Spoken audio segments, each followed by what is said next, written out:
వృషభం రాశి వారికి ఎలా ఉండబోతుంది అంటే ఎన్నో సంవత్సరాలుగా ప్రయత్నిస్తున్న వారికి మరి ఈ సంవత్సరం ఏమైనా శుభవార్త వినే అవకాశం ఉందా పిల్లల విషయంలో? ఈ వృషభ రాశి అధిపతి శుక్రుడు అవటం వల్ల ఈ శుక్రుడు సంచారంలోకి గురుడు వస్తున్నాడు.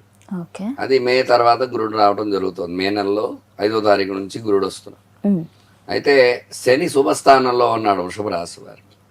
అట్లాగే రాహు ఏకాదశ స్థానంలో ఉన్నాడు కాబట్టి శనిశ్య రాహు కుజస్య కేతు అన్నారు. అందువల్ల శని రాహువులు ఇద్దరు అనుకూలంగా ఉండటం వల్ల వీళ్ళకి సంతాన యోగం అది కలిగే అవకాశాలు 70% పైన ఉంటాయి. అందువల్ల వీళ్ళు 70% వరకు ఉంటాయి. అయినప్పటికీ కూడా ఈ గురుబలం కొంచెం మే నెల నుంచి తగ్గుతుంది కాబట్టి దానికి పరిహారం చేసుకున్నట్లయితే సంతానం, ఎందుకంటే గురుడు పుత్ర పౌత్రాభివృద్ధి కారకుడు, పుత్రకారకుడు గురుడు.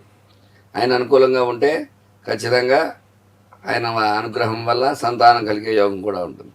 అయితే శని రాహుల అనుకూలత ఉండడం వల్ల గురుబలం కొంచెం తక్కువగా ఉన్నప్పటికీ కూడా సంతానం పుట్టే యోగాలు అవి ఒక 70% వరకు అవకాశాలు ఉంటాయి.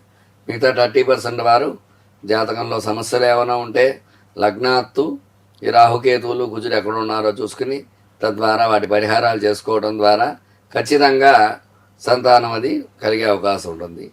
లేదంటే మిగతా వారు ఎవరైనా ఉంటే ఆ 30% కూడా ఆ సమస్యను బట్టి ఐవీఎఫ్ ద్వారా సంతానం పొందే అవకాశం కూడా ఉంటుంది. దాని ద్వారా కూడా ఈ సంతానం పొందవచ్చు. మరి వ్యక్తిగత జాతకాలు చూసుకోమంటారా గురుజీ? ఎవరైతే ఎక్కువ సంవత్సరాలుగా ట్రై చేస్తున్న వారు ఉన్నారో పిల్లల కోసం ఖచ్చితంగా చూసుకోవాల్సిందే. ఎందువల్ల అంటే సంతానం గురించి ఎదురు చూసేవాళ్ళు సంతానం అనుకూలత కలగాలంటే ఖచ్చితంగా జాతకంలో సమస్యలు ఉంటేనే సంతానం అనేది కలగకుండా ఉంటుంది. జాతక సమస్య ఖచ్చితంగా జాతక పరిశీలన చేయాలి. ఎందువల్ల అంటే గురుగారు మేము చాలా రోజులుగా ప్రయత్నాలు చేస్తున్నాం, మాకు సంతానం కలగట్లేదు, దానికి ఏం చేయాలని చాలా మంది మమ్మల్ని అడుగుతూ ఉంటారు. వాళ్ళందరికీ మేము పరిహారాలు చెప్తూ ఉంటాం. తత్పరిహారాలు చేయటం ద్వారా ఖచ్చితంగా వాళ్ళకి దైవానుగ్రహం కలిగి, ఎందువల్ల అంటే సంతానం అనేది మనం దైవబలం వల్ల వచ్చేది కేవలం.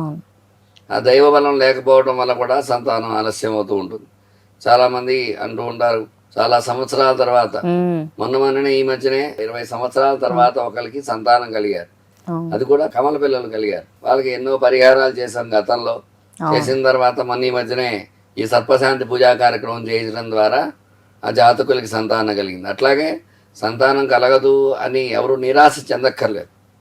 ఖచ్చితంగా దైవ బలం అనేది చేకూరితే సంతానం కలుగుతుంది, అందులో సందేహమే లేదు. అట్లాగే ఆరోగ్యపరంగా చూసుకోవాలంటే సంతానం కలగడానికి ఐవీఎఫ్ లాంటి సంస్థలు కూడా ఉన్నాయి కాబట్టి తద్వారా ఏమైనా అవకాశాలు చూసుకుని తద్వారా ముందుకు కూడా వెళ్ళవచ్చు అన్నమాట.